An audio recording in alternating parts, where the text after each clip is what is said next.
On Valley Veterans Forum with Walter G. Fee, a decorated veteran of the Second World War, paratrooper.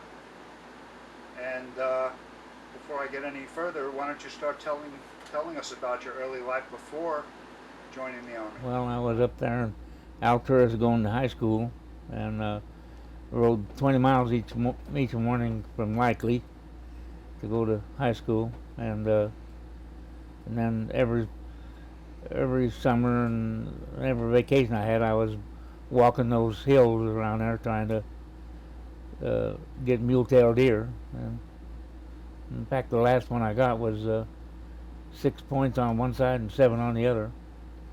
And but the only reason I'm saying that is because I learned how to sneak through the bushes and hide behind trees and everything, and it all came out to be real. So you were quite a marksman, real probably. Valuable. Oh yeah, I was already a good marksman at an early age. Yeah, and then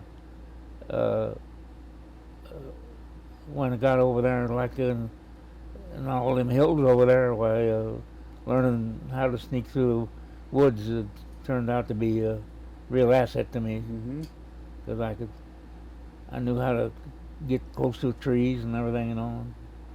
I've seen a lot of guys get shot just going through openings when they could have been over against a tree, you know.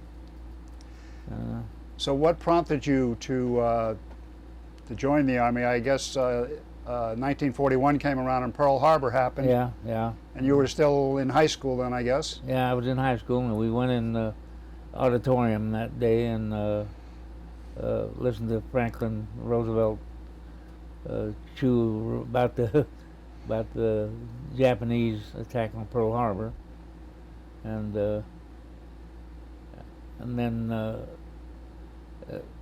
1942 in June I graduated, and I worked making radio towers over around Fowler, Nevada, and then I got notice that I was drafted, and I went to Monterey, went to Presidio Monterey, and they had offices there. We reported there, and told them we had interviews on what we wanted to do. You know, I don't know if it made any difference, but in my case it did, because they allowed me to go to the paratroops, and but about a week or two I was on a train going to Camp Toccoa, Georgia, and we stayed there 14 weeks.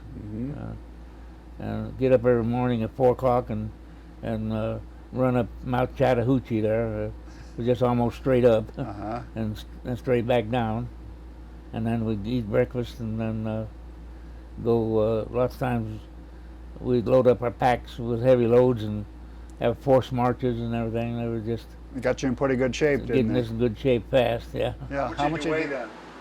Around 190. Yeah. Solid. Yeah. Solid 190. Yeah. Okay. And then after 14 weeks, they sent us to Georgia, and then and they learned us how to pack chutes and everything. Then we had all them sergeants every morning. You go. Each sergeant had a 1 hour talk with you about judo and nomenclature of your weapons, you know, and taught us how to tear them down and put them back with our blindfold over our eyes and everything. You were using an M1 back in those days? No, the carbine, or the rifle? The rifle, yeah. The rifle. So that was what, 9 I think it had 9 shots in it, in the clip. In the clip? Yeah. And then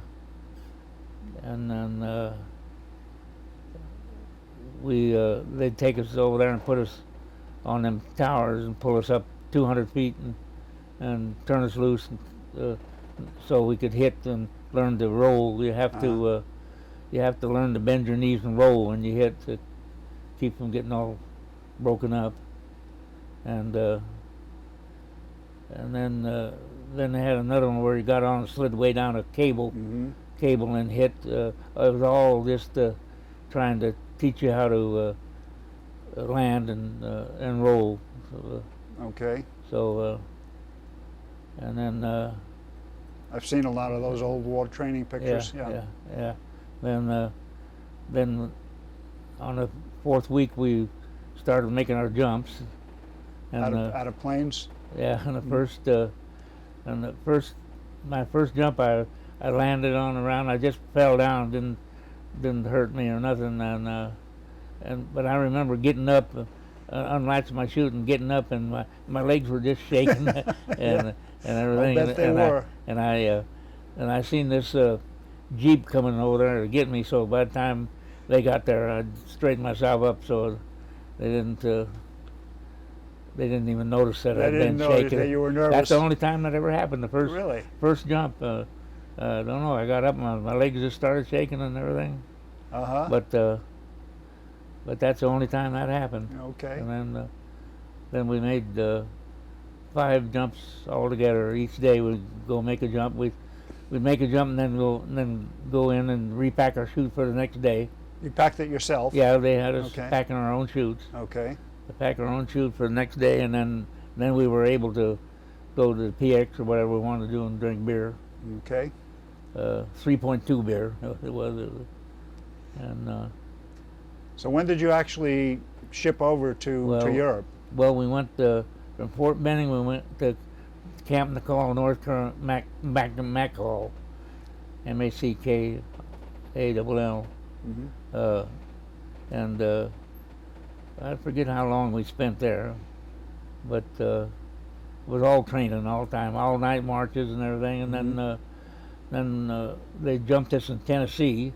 Kind of an escape and evasion. Yeah, teach you how to go by compass where you had to go. Orienteering. And so it took 3 days. We got to this little town. And you really literally did go over on a ship, did you not? Yeah, sure. We went to Newport News, Virginia. We got on Santa Maria, which was one of the ships from the Grace lines here on this coast. They had taken them all to the East Coast, and that's what they did. They just ferried soldiers guys over to wherever they going to take them over there. And the one I was on was the Santa Maria, and I remember going through the Straits of Gibraltar at night, and here come them destroyers running up around us one night, and just blowing the sea up around us, and they thought there was a submarine in there trying to get us. Oh boy! But they didn't know you were friendly people. They didn't. Nothing ever happened as far as I know. They just blowed that ocean up all around us. Oh boy! And then we went on and up the coast of Italy to Naples, and we landed in Naples. And then they took us by trucks up to Rome, and then we went straight east on the highway. You've heard of Rome is a city of 7 hills, and that highway goes straight east. We went out there about 8 or 10 miles, and an olive orchard out there, and the Germans were over there on the hill from us. That's where the action started. Yeah, well, we didn't do any real fighting with them. All we really did there is dodge their artillery from out of them hills.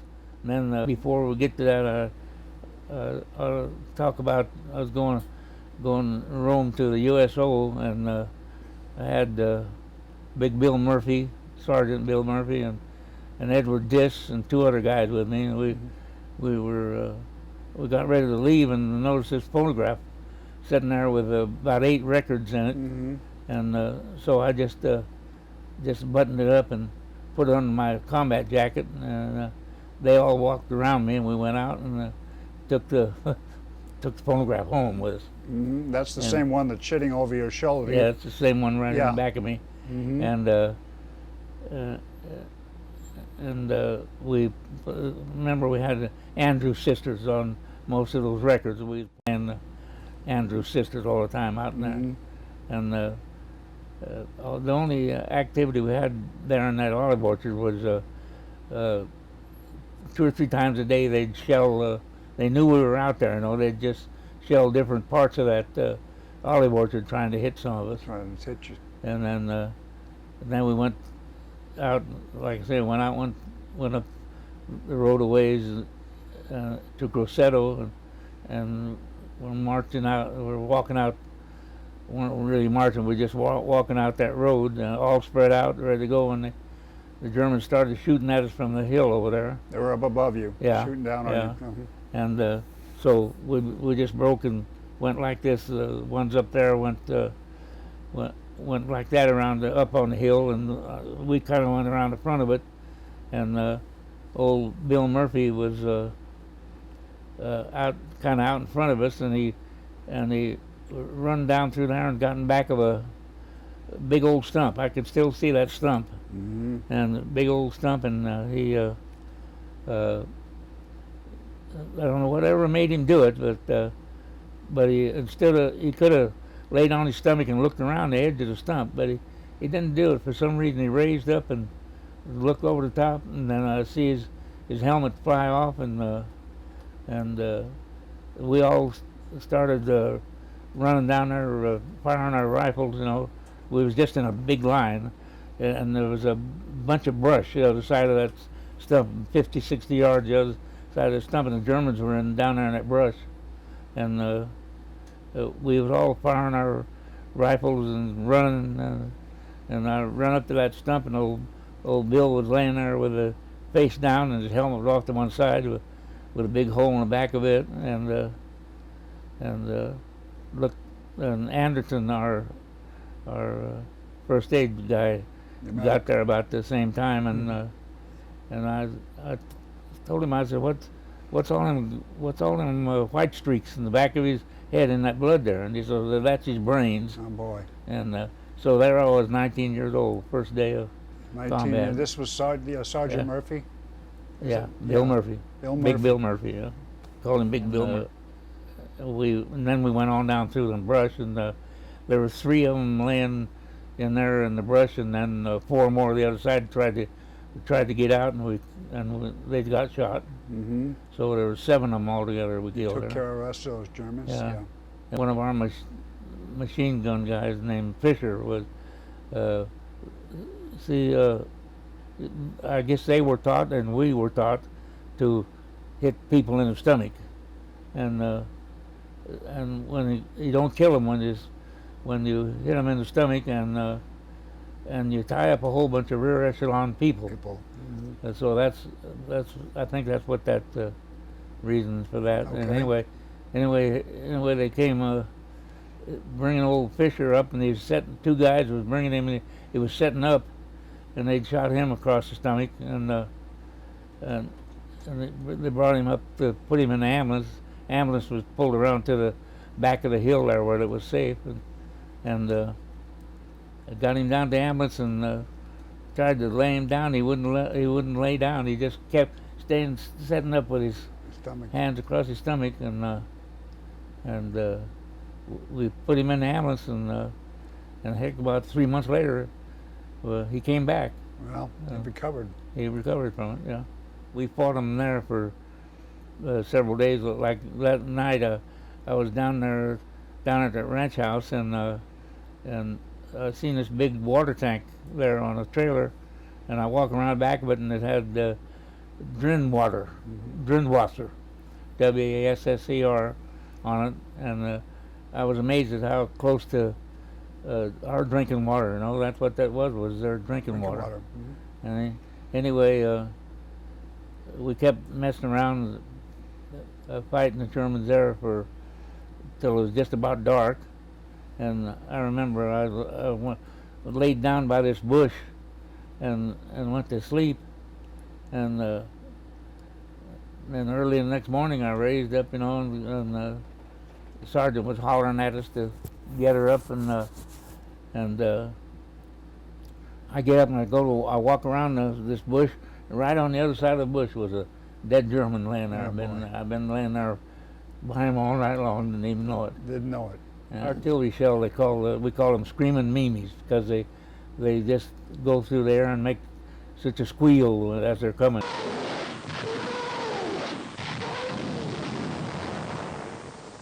They lined us all up, and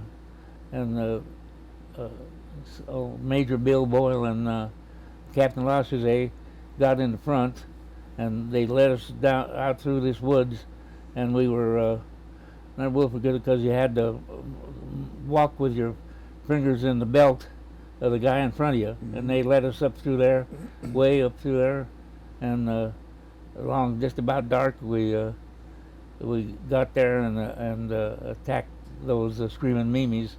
There was a battery of them up there. I never will forget. I heard them. We had what you call a shake charge. It's a kind of a bomb with a magnet on it, and it sticks. You just put it up against metal, and it blows straight forward. Mm-hmm. So they went out there and blowed up all four of those. They had four of them in a battery. They blowed up all four of those, and then the Germans attacked us. So we got we all dug our holes, and I was at one time I was firing my mortar 125 yards, which is straight up and straight down. Straight up and straight down. That was your position, as I recall, mortarman. Yeah, I was a mortar gunner. Yeah. No. And anyway, that night, got all five of my ammo bearers got wounded. Jeez. And I had my canteen full of water, and I set it up on top of my hole there, and scritched down in the hole, staying warm as I could. And see, there's 2 or 3 feet of snow everywhere up there, and put my canteen up on top there. And the next morning I got up looking for my canteen, and it was off to the side there a couple feet, and had a clean hole right straight through it, and none of the water was gone, because it was all froze. It was all gone. Yeah. And anyway, we had 30% casualties in that battle, and Captain Lassuzet and Major Boyle both got machine gun across the chest, and but they made it all right, because when I came home from over in France, they were waiting at the top of we walked up these planks getting off the ship, and right at the top of where the planks was, while they were standing there waiting on us, greeting us. Oh, great. So both of them made it down from there and took us to Civitavecchia, which is a coastal city. Mm-hmm. And anyway, while we was up there, we used to hear these big old, sound like a freight train going over us in the sky up there, and it was this big Angio Annie, or whatever they wanted to call it, was over there in Civitavecchia trying to shell us, but they were so inaccurate that they were going right over our lines and landing over in these are the German line. Huge cannons that are mounted on top of rail trains. Had 3 or 4 railroad cars there with it, and then the big the 70 foot long barrel. Wow. And anyway, if you hear that thing coming, you could look up there and see it in the air. The shell was so big. Wow. And anyway, by the time we got to Civitavecchia, they took us over there and showed us that cannon where our airplanes had got in there. And as I recall, they they weren't able to come in for some time Yeah, because of the because of the weather. Yeah. bad weather. And Yeah. So that thing, they pulled that thing in there and was using it to help their men. And I don't know how many shots they. It seemed like several minutes between shots, so it must have been quite a deal to load that thing. To load it and, yeah. and fire it. But our planes Just finally blew it, dispatched of the threat there. It was blowed up. Then 2 or 3 bombs hit right there amongst them railroad cars, and the big old gun was laying out like this on the ground. And anyway, we got all ready there, and about midnight they were loading us on planes, and 5 minutes to 5 the next morning, we were over southern France. You were making a night jump into enemy territory. Oh yeah, sure. Yeah. Which is really the only way to do it. Well, because that must have scared the hell out of you. You jump out in daytime, and you're going to get machine gunned before you get on the ground. But anyway, we get over there and on the coast of southern France, and the first thing that happened was had all of that ack coming, man. They were just blowing the sky up all around us and everything, and I'm sitting there, and I heard a big bang, and about 2 feet above my head, something came through there, made a big old hole. Well, you were out the door getting ready to. Yeah. No, I was sitting in the seat. We were still just going across the edge of the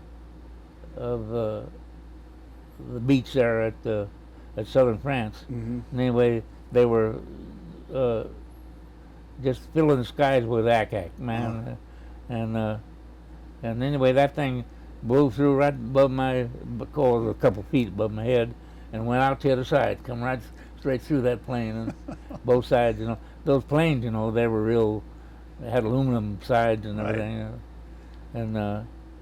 And anyway, then it was just blowing us, and that they'd explode, and your ship would go this way, and and anyway, then I noticed as we got off of the coast, the ack quit, and then I heard these noises out there, and I looked out the door. We had the door on the other side open, and see them ME-109s running around in there trying to shoot these planes down. Oh boy!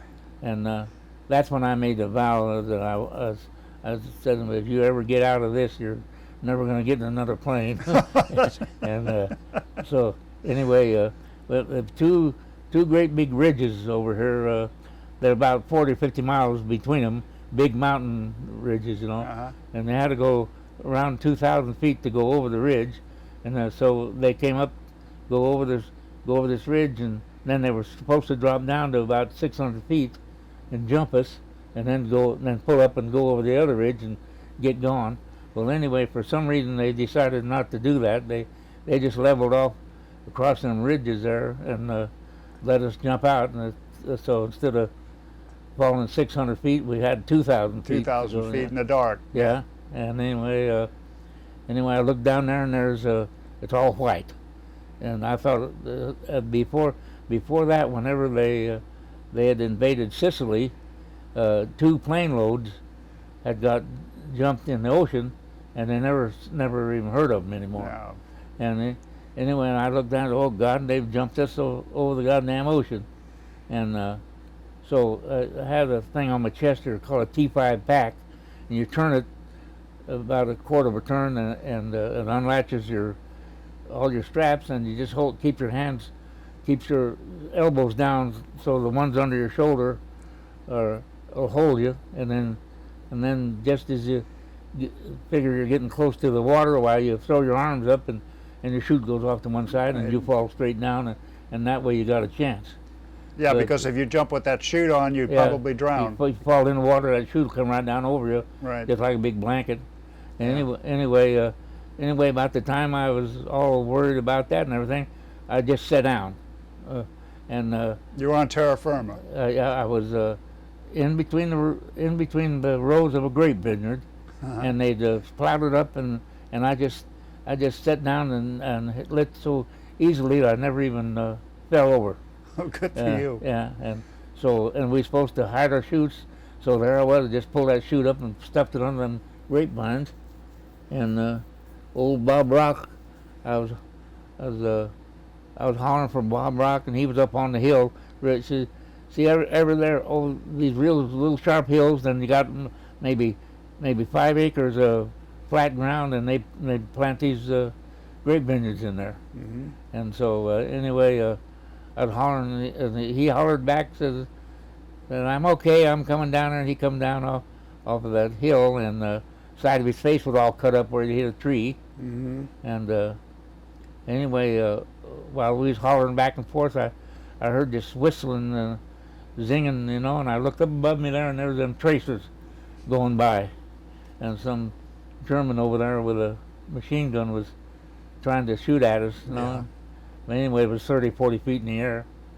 But anyway, you could bet we didn't do any more hollering after that. Yeah.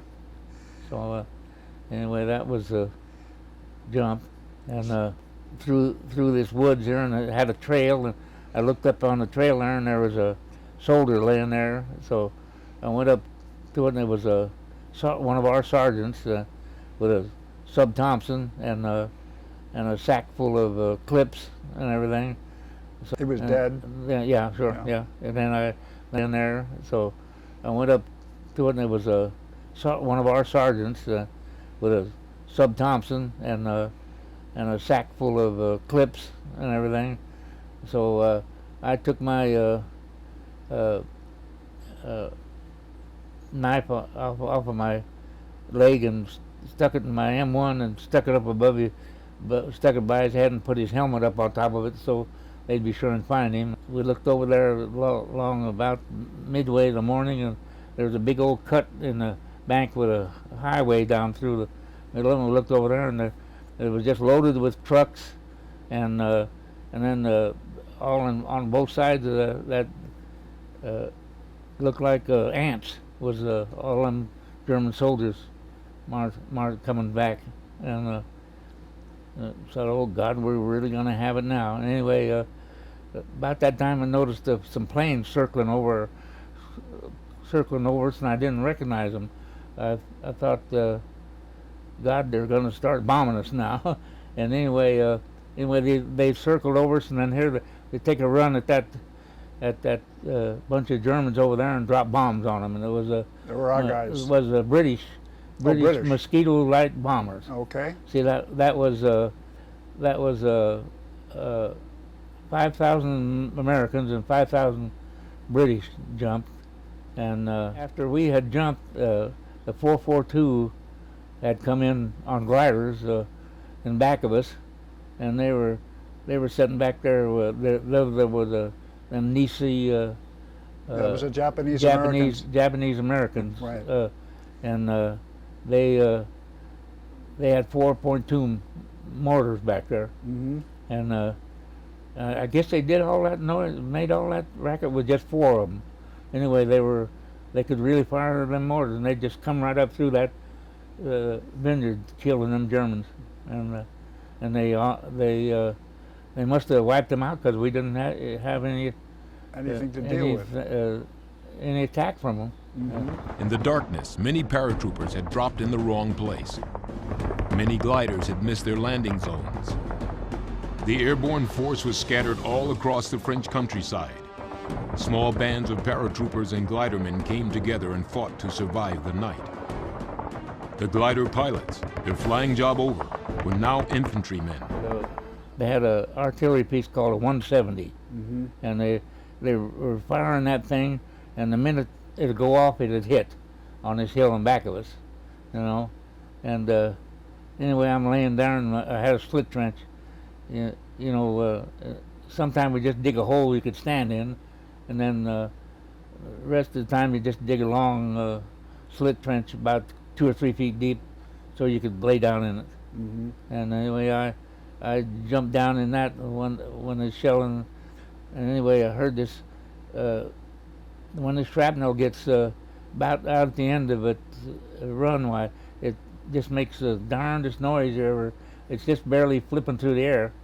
But anyway, I'm laying there like that, and boom, right on my chest, burned a big old hurting. I remember I'm opening my coat and my hands were shaking. I reached in, and I was sure my chest was all tore up. And anyway, all it was just bruise. I had a big old bruise there for. Okay.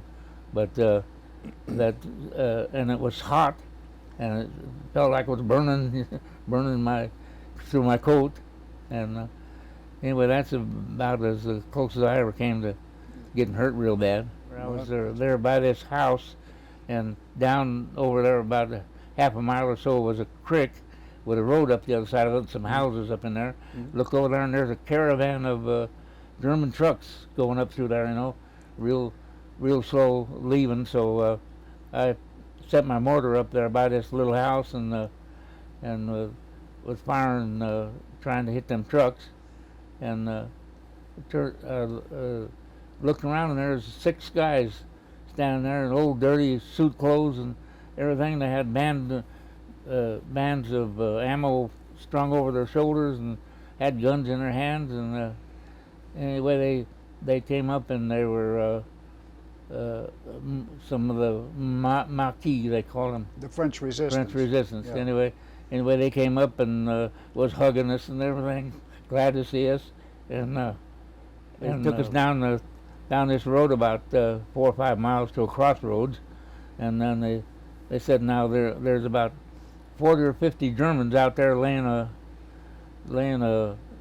minefield, and we got to try to get them. So they had me I fired the first one at 3,000 feet, and they said, well, come back about. You said you overshot them that time. They said come back about 300 yards and drop one on this side, and they'll probably give up. So I said, "Out of hell with this," and I just brought my mortar back about 50 yards and fired one. And they all started hollering. That's it. They quit, and I dropped one right in amongst them, and I killed 3 of them. Mm. And anyway, about a half hour later, here our guys come up leading these guys, and they was all 18, 20-year-old kids. They had surrendered. The German kids, and their faces was all dirty, and they were crying and everything else. It made you feel bad. They were such a bunch of young guys. Yeah.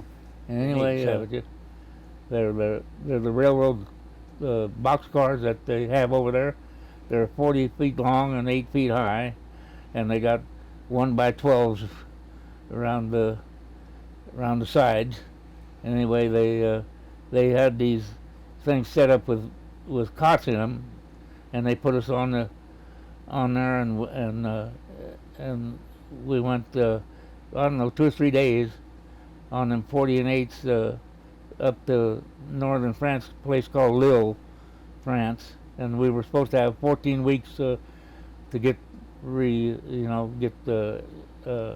replacements and just rest, Yeah. Anyway, in the second week, one night they come through there and they got all of our automatic weapons and everything, and took off with them. Then the next day they resupplied our automatic weapons for us, and the day at just breaking dark that night, they loading us on trucks and took us north to the Battle of the Bulge.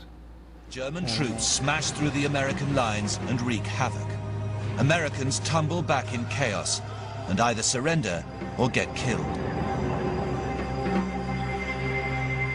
By the end of the first day, the Germans have pushed back the American front in an ever-growing bulge, which gives the battle its name. You're 19 years old, Yeah, and you've already seen more death and destruction than Oh, most yeah. people see in their whole life. Oh you yeah, know. sure. Yeah. So Like that night I was telling you about when we got the screaming Mimis. Well, we had I had all 5 of my ammo bearers got wounded that Yeah. night.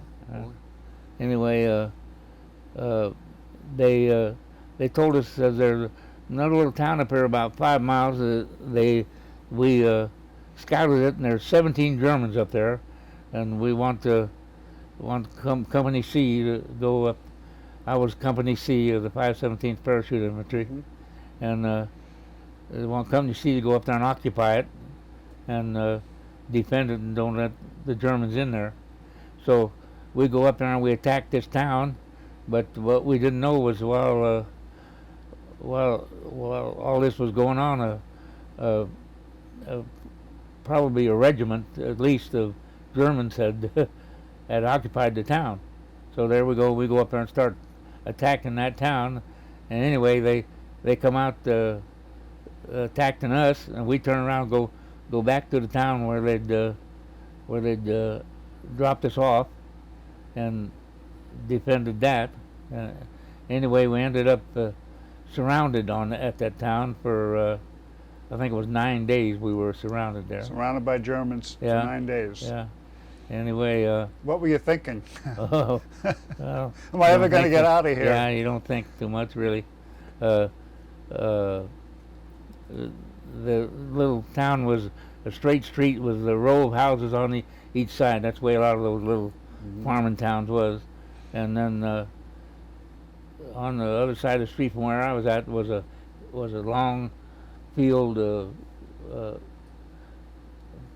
full of these hedgerows. You know, they got hedgerows about 30 feet apart, and then in between that to put alfalfa or whatever they wanted to grow.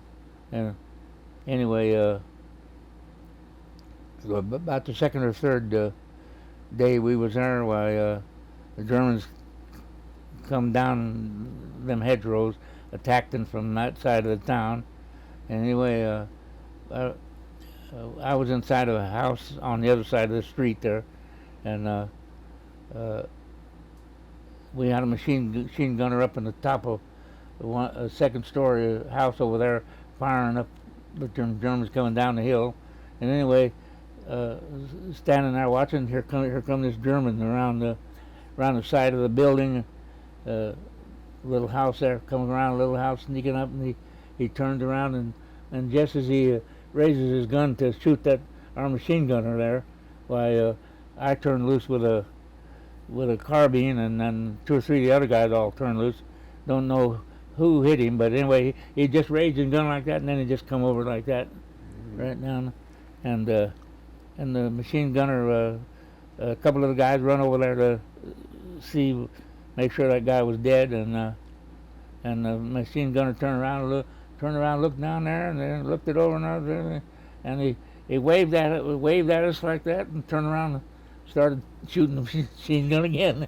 Didn't even bother. So rigging up my mortar, getting ready to fire back at those guys following us, and I heard this whizzing again in the air, you know. And when I turned around, looked, and there was 5 Tiger tanks had come out. There was a great big gorge with water running down through it, and a flat field out on the other side, and there was 5 Tiger tanks coming out across there, and one of them was they'd seen us and was firing. We was setting that mortar up, and they was firing, and I guess every 5th one was a tracer. Anyway, you look up there and see them things going by, you know, and so by the time they realized what they were doing, we wasn't there no more. We were gone. But we looked up, and here come these P-38s. You know what a P-38 is? Yeah, the double. And they bombed down on those tanks, and they hit one of them pretty close. Turned it over, and a bunch of metal and everything around. Anyway, the other 4 turned left. They turned right back in the woods over there. So anyway, we were there, and old Bob Rock got wounded, and we put him on an ambulance, and left. And then about an hour later, we get a radio back from him. That don't do anything. Said you guys are surrounded. So we had to go through German lines to get out, and we didn't have any guns on the ambulance, so they let us through. That everybody was hurt on an ambulance, so they let us through. But you guys are surrounded, so just be careful, huh, over there. And so and then we about the second or third day after we killed that guy, the Germans tried down through that field again from up on that hill, and our Lieutenant Allingham goes out there with a bunch of the boys to try to stop them from coming down that hill, and he's going up alongside of this hedgerow, and the German was on the other side and shot him, and then he reaches through there and got the pin on his phosphorus hand grenade and pulled it. Anyway, he's burning, and even after dark, you could look up there and see old Allingham still burning. That was terrible. Here come a string of out there where the Tiger tanks had disappeared. We looked out through there, and there was a string of tanks about a couple hundred yards between them, and they just kept coming, and they were 16 miles. They said that string of tanks was 16 miles long. They're all stretched out 200 or 300 feet in between them. Anyway, they came around, made a great big circle out through there. We could hear them firing out through there. Anyway, they'd come up and run up against the edge of the town there in the woods and stop, and then one tank could run up into the town we was at and stop, and 5 guys would run out and get on it, and then they'd take off again. They were our tanks. Yeah, our tank, bigger than any of the rest of the guys. So I just jumped up on that tank, and I said the best place for me is right in back of that turret. So I sat down right in back of that turret, and anyway, it takes off, and then I realize I'm sitting right on top of the radiator, and just blowing all that air right up through there. Anyway, they took us down through there, and we was 9 miles from where the lines were. Anyway, they took us down through there, and I never will forget. We went down through this little creek and up through this, and see, they were just making a trail, is what the tanks were doing. And anyway, the second tank above us, that guy was standing up out of the turret, looking around.